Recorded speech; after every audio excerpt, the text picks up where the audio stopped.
Tim ahli cagar budaya Palembang mendorong penetapan situs Gua Jepang yang tidak terawat sebagai cagar budaya dan meminta pemerintah Kota Palembang untuk segera menjadikan situs bersejarah tersebut sebagai destinasi wisata sejarah.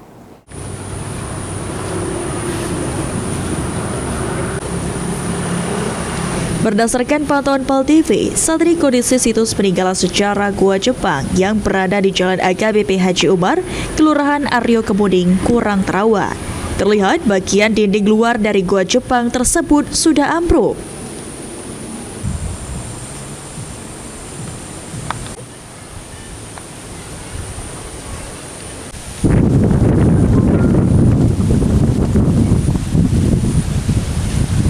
Tim ahli cagar budaya Palembang Kebas Ari Panji mengatakan, peninggalan masa penjajahan Jepang di Palembang hingga saat ini banyak yang tidak terawat.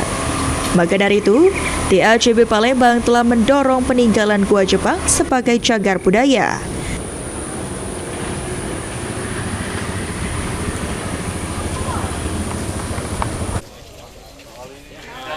Selain mendorong penetapan sebagai cagar budaya, TACB Palembang juga meminta pemerintah Kota Palembang untuk segera menjadikan situs Gua Jepang sebagai destinasi wisata sejarah.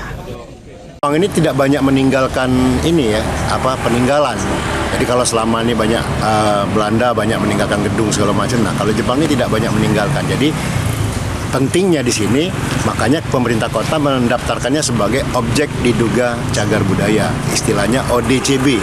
Nah, mungkin tahun 2026 ini kebetulan saya juga di TACB akan kita tingkatkan statusnya dari ODCB menjadi cagar budaya.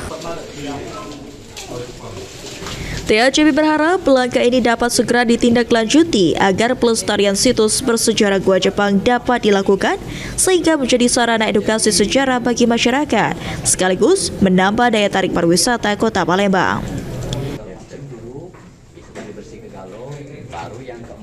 Sebelumnya, Wali Kota Palembang telah meninjau Gua Jepang yang berada di Jalan AKBP Haji Umar tersebut.